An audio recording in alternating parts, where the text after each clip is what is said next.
वह मुड़ा और वहां से जाने लगा। मैं तुम्हें चेतावनी दे रहा हूं, 10 लाख युआन के इस कर्ज में शूमेंग को मत घसीटना। मैं वहीं खड़ा उसे जाते हुए देखता रहा। अगले पूरे महीने चेन चेन अस्पताल में रही। आइडियोपैथिक पल्मोनरी आर्टेरियल हाइपरटेंशन बेहद दुर्लभ बीमारी थी। देश में हम केवल विदेश से मंगाई गई लक्षित दवाइयों की सहायता से उसकी हालत को स्थिर रख सकते थे, लेकिन फिर भी उसकी स्थिति धीरे धीरे बिगड़ती जा रही थी। शूमेंग और मैं बारी बारी से उसके पास रहते थे। वह दिन के समय उसकी देखभाल करती और मैं रात में रहता। जब हम थक जाते तो गलियारे में रखी कुर्सियों पर कुछ समय आराम कर लेते।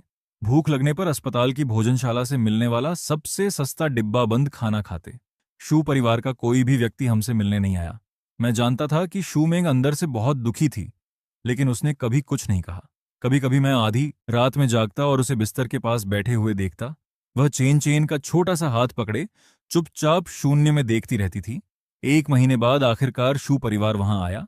डॉक्टर ने अभी अभी चेन चेन की जांच पूरी की थी। उसने हमें बताया कि मौजूदा दवाइयां केवल बीमारी की गति धीमी कर सकती हैं, उसे ठीक नहीं कर सकती। लंबे समय में चेन चेन के हृदय और फेफड़ों पर दबाव लगातार बढ़ता जाएगा। यह सुनने के बाद शू झेंगची ने पैसों के बारे में पूछा। वे 5 लाख युआन लगभग खत्म हो चुके होंगे, है ना? शू हाई ने ठंडे स्वर में पूछा। क्या तुमने सोच लिया है कि यह रकम वापस कैसे चुकाओगे? शू मेंग ने कहा कि पैसे उधार नहीं लिए गए थे, गु मानरू ने। गु उसकी बात काट दी। तो क्या पैसे आसमान से गिरे थे? शू झिंगची ने सबके सामने मेरी नाक की ओर उंगली करके गाली दी। झूठे आदमी, मेरी बेटी और नातिन का जीवन तुम्हारी वजह से बर्बाद हो गया। मैंने अपना गुस्सा दबाते हुए कहा।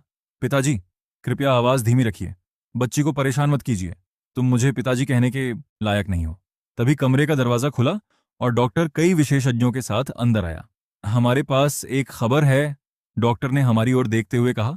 एक शीर्ष अंतर्राष्ट्रीय हृदय और फेफड़ा केंद्र की टीम जल्द ही चीन में आधुनिक इंटरवेंशनल और जीन लक्षित संयुक्त उपचार करेगी। इसमें फेफड़ों की सूक्ष्म रक्त संचार प्रणाली का पुनर्निर्माण करके उसे सटीक लक्षित नियंत्रण के साथ जोड़ा जाएगा। इससे बीमारी की दिशा को जड़ से पलटने की संभावना है। वह कुछ पल रुकी। चेन चेन की जांच के सारे परिणाम इस उपचार की आवश्यकताओं से पूरी तरह मेल खाते हैं। शू मैंग ने मेरा हाथ कसकर पकड़ लिया। उसकी आंखें चमकने लगीं, लेकिन शुरुआती उपचार का खर्च 10 लाख युआन है। मैं मुड़ा और कमरे से बाहर निकल गया। गलियारे के आखिर में पहुंचकर मैंने गुदोंग को फोन किया। पैसों की चिंता मत करो, उसने कहा। प्रोफेसर रॉबर्ट को मैं ज्यूरिक से बुलाकर लाया हूं। उन्होंने तुम्हारी बेटी का मामला देखा है और कहा है कि उसके ठीक होने की संभावना उम्मीद से काफी बेहतर है। शल्य क्रिया के परिणाम बहुत अच्छे होने चाहिए। धन्यवाद। वास्तव में मुझे तुम्हारा धन्यवाद करना चाहिए। वह कुछ पल रुका। मैंने उस महिला और उसकी बेटी दोनों को ढूंढ लिया है। श्री चेन, मैं तुम्हारा बहुत बड़ा आर्नी हूं। मैंने फोन काटा और भुगतान खिड़की पर चला गया। जब मैं वापस अस्पताल के कमरे में पहुंचा तो मुझे शू झेंगची की आवाज सुनाई दी। देखा, जैसे ही पैसों की बात आई वह भाग गया। मेंग मेंग, तुम बस उससे तलाक लेने के लिए तैयार हो जाओ। शू परिवार इलाज का सारा खर्च देगा। शू मेंग की आवाज बहुत धीमी लेकिन बेहद दृढ़ थी। माँ, पिताजी और भैया, आपकी चिंता के लिए धन्यवाद, लेकिन सच में हमें आपकी सहायता की जरूरत नहीं है। जुईशेंग ने अभी इलाज के लिए 10 लाख युआन और जमा किए हैं। कमरे में कुछ सेकंड तक सन्नाटा छाया रहा। तभी नर्स चेन चेन को शल्य क्रिया के लिए तैयार करने कमरे में आई और सामान्य स्वर में बोली। बच्ची के पिता ने बाद के उपचार और विदेश से आने वाली लक्षित दवाइयों के लिए विशेष निधि के रूप में 10 लाख युआन और जमा किए हैं। मैं दरवाजे पर खड़ा होकर शू झेंगची, गु मानरू और शू हाई को अपनी जगह पर जमे हुए देखता रहा। शल्य क्रिया कक्ष के ऊपर लगी लाल बत्ती जल रही थी।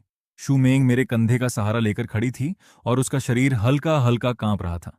मैंने उसका हाथ पकड़ लिया। प्रोफेसर रॉबर्ट पल्मोनरी हाइपरटेंशन के प्रमुख विशेषज्ञ हैं।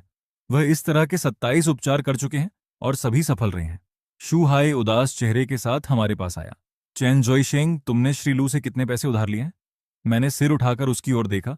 इससे तुम्हारा कोई संबंध नहीं है। 20 लाख युआन का कर्ज चुकाने के लिए शू परिवार को अपना घर भी बेचना पड़ेगा। उसने शू मेंग की ओर देखा। छोटी बहन, मुझे सच बताओ। शू मेंग के बोलने से पहले ही शू झेंगची गुस्से में आगे आए और मेरी नाक की ओर उंगली कर दी। इससे पूछने का कोई फायदा नहीं है, ये केवल झूठ बोलेगा। जुए से कमाए पैसे? वह शू मेंग की ओर मुड़े। मेंग मेंग, इस समय मेरे पास 10 लाख युआन जमा हैं। तुम बस तलाक के लिए तैयार हो जाओ तो मैं तुरंत वह पैसा इलाज के लिए भेज दूंगा। लेकिन कल सुबह मुझे यह रकम सरकार की सहायता से चलने वाली वृद्धाश्रम परियोजना में निवेश करनी है। गु मानरू ने समझाया। इसमें हर साल कम से कम 30% लाभ मिलेगा। यह सेवानिवृत्त अधिकारियों के समूह के अंदर मिलने वाला विशेष अवसर है। अनुबंध 10 वर्षों का होगा। 10 वर्ष बाद कंपनी घर को उसी हालत में वापस करने के साथ हमारा मूलधन और कमाई भी लौटा देगी। निदेशक झाओ ने कहा है कि यह एक राष्ट्रीय प्रायोगिक परियोजना है और इसमें केवल कुछ ही स्थान उपलब्ध हैं। हमने सोचा कि आखिर यह पैसा एक दिन तुम्हें ही मिलने वाला है। मैंने शू झेंगची की ओर देखा। पिताजी, जिस योजना की आप बात कर रहे हैं उसमें अपनी संपत्ति को किसी तीसरी कंपनी के पास गिरवी रखकर बदले में पेंशन ली जाती है ना? शू झेंगची कुछ पल के लिए चौंके और फिर तिरस्कार से मेरी ओर देखा। एक पुराने वरिष्ठ अधिकारी ने व्यक्तिगत रूप से इसकी गारंटी ली है। एक वकील ने अनुबंध की जांच की है। तुम्हें इसके बारे में क्या पता है? ये एक नए प्रकार की धोखाधड़ी है जो पिछले 2 वर्षों से फैल रही है।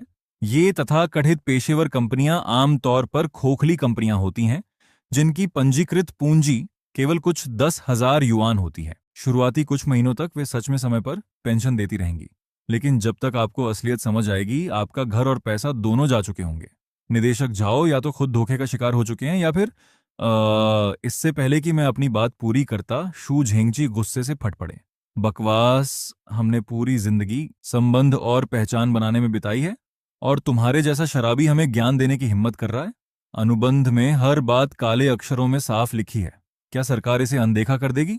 मुझे लगता है कि तुम्हें केवल जलन हो रही है। शूमेंग अचानक खड़ी हो गई और कांपती आवाज में बोली, अपनी परियोजना और पैसे लेकर यहां से चले जाइए। मुझे आपके पैसे नहीं चाहिए। चेन चेन जीवित रहे या मर जाए, मैं उसका भाग्य खुद संभालूंगी। शू झेंगची का चेहरा गुस्से से बैंगनी पड़ गया। उन्होंने अपनी बेटी की ओर देखा लेकिन कुछ बोल नहीं पाए। आखिर में उन्होंने गुस्से में अपना हाथ झटका। ठीक है, बाद में पछताना मत। गुमानरू लाल आंखों के साथ आह भरती हुई चली गईं। शूहाई कुछ कहना चाहता था लेकिन आखिर में चुप रहा। पूरा परिवार मुड़ा और वहां से चला गया। शल्यक्रिया कक्ष के बाहर का गलियारा अचानक शांत हो गया। शूमेंग बेंच पर ढह गई और उसकी आंखों से बिना आवाज के आंसू बहने लगे। मैंने धीरे से उसके कंधे के चारों ओर अपना हाथ रखा। 4 घंटे बाद शल्यक्रिया कक्ष की बत्ती बुझ गई। मुख्य चिकित्सक मुस्कुराते हुए बाहर आए। शल्यक्रिया पूरी तरह सफल रही। बच्ची को 48 घंटों तक गहन चिकित्सा कक्ष में निगरानी में रखना होगा, लेकिन उसके स्वस्थ होने की संभावना बहुत अच्छी है। शूमेंग के पैरों ने उसका साथ छोड़ दिया। मैंने सही समय पर उसे पकड़ लिया।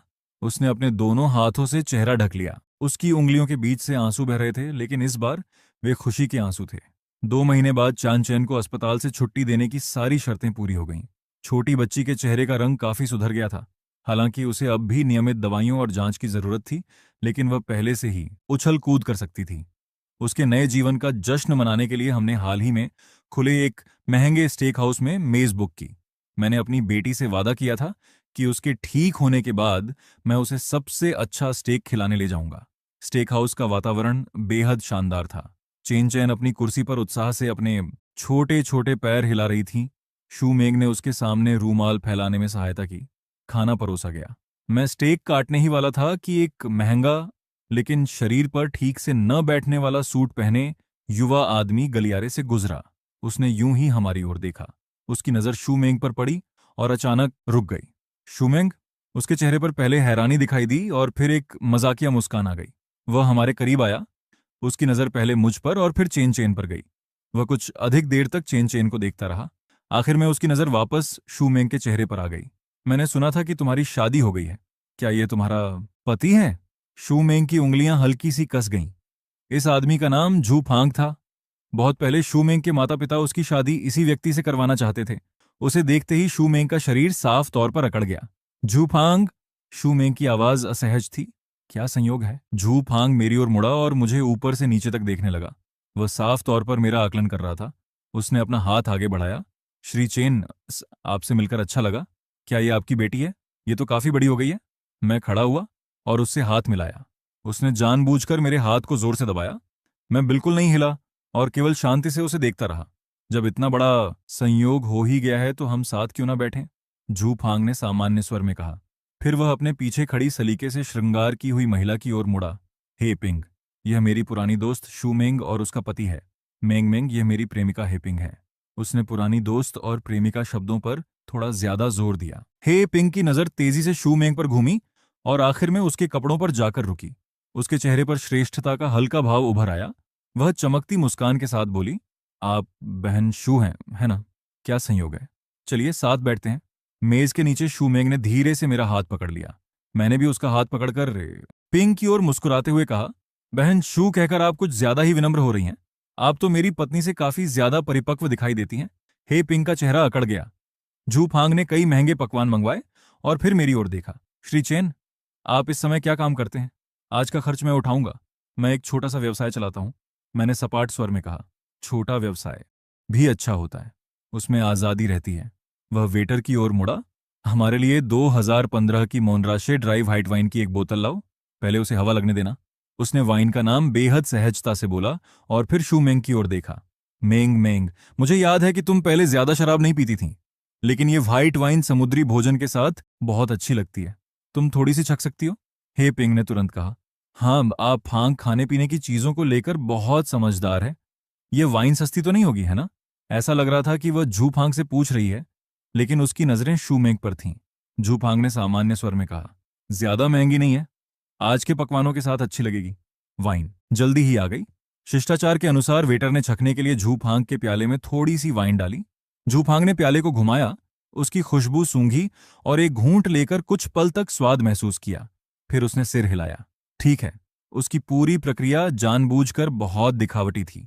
जैसे ही वेटर सभी के प्यालों में वाइन डालने वाला था, मैंने धीरे से हाथ उठाकर उसे रोक दिया और शूमेंग के सामने रखा प्याला उठा लिया। माफ कीजिए, क्या आप इस प्याले को बदल सकते हैं? इसे पर्याप्त समय तक ठंडा नहीं किया गया है। इससे मोनराशे की फलों जैसी सुगंध और खनिज स्वाद प्रभावित होगा। खास तौर पर इसके हल्के और नाजुक स्वाद पर असर पड़ेगा। वेटर चौंक गया। उसने कई बार माफी मांगी और तुरंत प्याला बदल दिया। मैंने नया प्याला लेकर ध्यान से उसकी जांच की, फिर वाइन उठाकर शू मेंग के लिए थोड़ी सी डाली। उसने हैरानी से मेरी ओर देखा, प्याला उठाया और सावधानी से एक छोटा घूंट लिया। झू फांग के चेहरे का सहज भाव लड़खड़ा गया। उसने गला साफ करते हुए कहा, श्री चेन प्यालों को लेकर काफी समझदार हैं, लेकिन मोनराशे क्षेत्र की असली खासियत पुलिनी की सुंदरता और शासान के गहरे स्वाद के बीच संतुलन बनाना है। मैं हल्का सा मुस्कुराया। 2015 की वाइन अच्छी है, लेकिन अगर इसे आज के समुद्री भोजन के साथ सही तरह मिलाना हो तो पड़ोसी क्षेत्र की 2014 की कॉटन शार्लेमेन बनावट के मामले में ज्यादा उपयुक्त होगी। झू फांग का चेहरा अकड़ गया। उसने गंभीर भाव के साथ बात का विषय बदल दिया। मेंग मेंग, मैंने पिछले 2 वर्षों में अपनी भूदृश्य निर्माण कंपनी शुरू की है। हम बड़ी रियल एस्टेट परियोजनाओं के सहायक निर्माण कार्य करते हैं। काम कठिन है, लेकिन आमदनी अच्छी है। उसने अपनी 2 उंगलियां उठाकर हिलाईं। हे पिंग ने तुरंत उसकी बात आगे बढ़ाई। आप हांग बहुत ज्यादा विनम्र बन रहा है। वह हर साल 20 लाख युआन से ज्यादा कमाता है। तुम शिंगरोन समूह को जानती हो, है ना? उनकी कई महंगी संपत्तियों का भूदृश्य निर्माण हमारी कंपनी ने किया है। उसने बनावटी चिंता के साथ शू मेंग की ओर देखा। तुम घर खरीदना चाहती हो तो बस आप हांग से कहना। वह कई भवन निर्माताओं को अच्छी तरह जानता है और तुम्हें निश्चित रूप से सबसे कम अंदरूनी कीमत दिलवा सकता है। मैंने देखा कि शू मेंग ने अपने होंठ कसकर दबा रखे थे। जू फांग ने उसकी ओर देखकर उदारता दिखाते हुए हाथ हिलाया। हे पिंग, ऐसा मत कहो। मेंग मेंग, तुम्हारा पुराना घर सच में बदलने लायक है। किसी भी चीज की जरूरत हो तो मुझे बता देना, मैं तुम्हें अंदरूनी कीमत दिलवा दूंगा। बाजार से निश्चित रूप से 1 या 2 लाख युआन कम में मिल जाएगा। शू मेंग की उंगलियां मेज के नीचे कस गईं। मैंने धीरे से अपना हाथ उसके हाथ पर रख दिया। इसकी जरूरत नहीं है, मेरे पास भी कम कीमत पर संपत्ति खरीदने के साधन है। जू फांग ने अविश्वास से मेरी ओर देखा। ये झूठा स्वाभिमान दिखाने का समय नहीं है। मैंने सुना है कि तुम्हारी आर्थिक स्थिति थोड़ी खराब है। 1 या 2 लाख युआन बचाना भी बहुत बड़ी बचत होती है। मेंग मेंग को बेकार में तकलीफ क्यों दे रहे हो? हे पिंग ने तुरंत उसका साथ दिया। बिल्कुल, फांग भवन निर्माता के महाप्रबंधक को बहुत अच्छी तरह जानता है। केवल एक फोन करने की जरूरत है। बचाए हुए पैसों से बच्ची के लिए पौष्टिक चीजें खरीद सकते हो, जिस जगह तुम अभी रहते हो। उसने शू मेंग के कपड़ों को ऊपर से नीचे तक देखा। शू मेंग का चेहरा लाल हो गया। वह कुछ कहना चाहती थी, लेकिन मैंने मेज के नीचे धीरे से उसका हाथ दबा दिया। मैंने पानी का एक घूंट लिया। मेरे अंदर का गुस्सा लगातार बढ़ रहा था। आज का दिन मेरी बेटी के नए जीवन का जश्न मनाने के लिए था, न कि तुम दोनों का दोहरा नाटक सुनने के लिए। मैं उन्हें वहां से हटाने ही वाला था कि अचानक पीछे से थोड़ी हैरानी भरी आवाज सुनाई दी। श्री चैन। हमने मुड़कर देखा। लू शिंगरांग निजी कमरे की दिशा से तेजी से हमारी ओर आ रहा था। उसके चेहरे पर सच्ची मुस्कान थी। मैं थोड़ा हैरान हुआ। अंदर आते समय मैंने प्रसिद्ध लोगों वाली दीवार पर उसकी और इस जगह के मालिक की तस्वीर देखी थी, लेकिन मुझे उम्मीद नहीं थी कि वह सच में यहां मिल जाएगा। झू फांग स्प्रिंग की तरह अपनी जगह से उछलकर खड़ा हो गया। उसकी कुर्सी तेज आवाज के साथ गिर पड़ी। उसने घबराकर उसे सीधा किया। उसका चेहरा चापलूसी से भरा था। वह झुककर अपने दोनों हाथ आगे बढ़ाते हुए बोला, क्या संयोग है। मैं भूदृश्य निर्माण कंपनी का झूफांग हूं। पिछले वर्ष के आखिर में आपकी कंपनी के धन्यवाद समारोह में मैंने आपको देखा था। क्या आपको मैं याद हूं। उसने घमंड से हमारी ओर देखा। लू शिंगरांग ने हल्की सी भौं सिकोड़ ली। उसे साफ तौर पर याद नहीं था कि ये कौन है, लेकिन उसकी नजर तेजी से झूफांग को पार करके मुझ पर आकर रुक गई। फिर भी शिष्टाचार के कारण लू शिंगरांग ने थोड़ी देर के लिए उससे हाथ मिलाया और सपाट स्वर में कहा, अच्छा नमस्कार। वह थोड़ी देर का हाथ मिलाना झूफांग के लिए मावताई शराब पीने जैसा था। उसके गाल लाल हो गए और वह और सीधा होकर खड़ा हो गया, लेकिन लू शिंगरांग ने लगभग तुरंत अपना हाथ वापस खींच लिया। वह मेरी ओर मुड़ा, जमे हुए झूफांग के पास से निकलकर मेरे सामने आया और हाथ आगे बढ़ाया। श्री चेन, क्या संयोग है। पिछली बार अलग होने के बाद से ही मैं आपसे संपर्क करना चाहता था, लेकिन मुझे डर था कि परिवार की देखभाल के दौरान आपको परेशान न कर दूं। आज यहां आपसे मिलना सच में भाग्य की बात है। मैं खड़ा हुआ और उससे हाथ मिलाया। श्रीलू, बहुत समय बाद मिलना हुआ। मैंने अपने पास खड़े झूफांग की आंखों को हैरानी से फैलते देखा। उसका पूरा शरीर ऐसे जम गया था जैसे उस पर बिजली गिर गई हो। उसके चेहरे की चापलूसी भरी मुस्कान अभी तक गायब नहीं हुई थी और उसमें सदमे का भाव भी मिल गया था। उसका चेहरा बेहद हास्यास्पद दिखाई दे रहा था। हे पिंग, लू शिंगरांग को नहीं पहचानती थी। उसने केवल यह देखा कि उसके प्रेमी को अनदेखा करके मुंह जैसे फल बेचने वाले के साथ यह प्रभावशाली आदमी हंसते हुए बातचीत कर रहा था। उसने होंठ सिकोड़कर इतनी धीमी आवाज में नहीं कहा, अच्छा अब फल बेचने वाले भी रियल एस्टेट के बारे में बातें करने लगे हैं। क्या नई बातें। ये वाक्य निकलते ही माहौल ठंडा हो गया। लू शिंगरांग की मुस्कान गायब हो गई। उसकी तीखी नजर हेपिंग की ओर गई और फिर सवाल भरी आंखों से मेरी ओर देखने लगी। मैंने उसका हाथ छोड़कर शांत स्वर में कहा, ये मेरी पत्नी के पुराने परिचित हैं। संयोग से यहां मुलाकात हो गई। ये दोनों काफी उत्साहित हैं। इन्होंने सुना कि हम घर खरीदना चाहते हैं, इसलिए ये आपकी परियोजना में कम अंदरूनी कीमत पर घर दिलवाने के लिए किसी से हमारी पहचान करवाने पर जोर दे रहे थे। लू शिंगरांग काफी समझदार व्यक्ति था। उसके चेहरे पर मुस्कान वापस आ गई, लेकिन इस बार वह बनावटी थी और उसमें हल्की ठंडक भी थी। उसने मेरी ओर देखकर तेज आवाज में कहा, अरे मेरे छोटे भाई, तुम भी कमाल करते हो। उसने मेरी बांह थपथपाई। हमारे रिश्ते के होते हुए तुम मेरा घर खरीदने के लिए कम कीमत की बात क्यों कर रहे हो।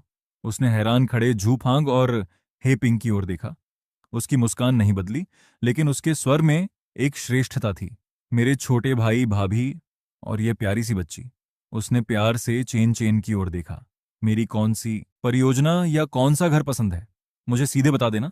उसने निर्णायक ढंग से हाथ हिलाया। मैं तुम्हें एक घर उपहार में दे दूंगा। उसका यह वाक्य सिर के ऊपर गिरी बिजली जैसा था। मैंने झूफांग के चेहरे से सारा खून उतरते देखा। उसकी आंखें लगभग बाहर निकल आईं। उसका मुंह खुला रह गया और शरीर लड़खड़ाने लगा। हे पिंग पूरी तरह भ्रमित थी। उसने पहले लू शिंगरांग, फिर मुझे और फिर अपने प्रेमी के बेजान हो चुके चेहरे को देखा। उसने मुंह खोला, लेकिन एक शब्द भी नहीं निकल पाया। लू शिंगरांग हमें निजी कमरे में ले गया। अंदर बैठे 3 वरिष्ठ अधिकारी साफ तौर पर हैरान थे। मैं आप लोगों से परिचय करवाता हूं, लू शिंगरांग ने बड़े उत्साह के साथ कहा। ये श्री चेन जोइशेंग हैं, मेरे मार्गदर्शक। तीनों अधिकारी खड़े हुए और सिर झुकाकर अभिवादन किया, लेकिन वे अपनी आंखों का आश्चर्य छिपा नहीं सके। मार्गदर्शक, इतनी कम उम्र में पत्नी और बच्ची के साथ। लू शिंगरांग ने व्यक्तिगत रूप से मेरे लिए चाय डाली। छोटे भाई, पिछली बार शुईहू टाउन के बारे में तुम्हारी सलाह के कारण हमने तुम्हारे बताए अनुसार कीमत बढ़ाई और हमारा लाभ 30% बढ़ गया। निदेशक मंडल ने अभी फैसला किया है कि अगले 2 वर्षों तक हम अपनी सारी शक्ति उसी क्षेत्र में लगाएंगे। मैंने अपना चाय का प्याला नीचे रखा और शांत स्वर में कहा, श्रीलू, मेट्रो के विस्तार की पुष्टि हो चुकी है, लेकिन अगले 5 वर्षों तक शहर का मुख्य ध्यान पूर्वी क्षेत्र पर नहीं होगा। क्या? तीनों ने एक साथ कहा। विपणन निदेशक महाप्रबंधक वांग ने भौं सिकोड़ ली। श्री चेन, आपके कहने का क्या अर्थ है? हमने बहुत गहराई से शोध किया है। उस क्षेत्र में जमीन का पर्याप्त भंडार है और मेट्रो के कारण भी उसे फायदा मिलेगा। वह निश्चित रूप से कीमत बढ़ने वाला क्षेत्र है। निवेश निदेशक महाप्रबंधक झाओ ने भी कहा। नगरपालिका सरकार की कार्य रिपोर्ट में भी शहर के ढांचे को पूर्व दिशा में फैलाने की बात कही गई है। नीति की दिशा।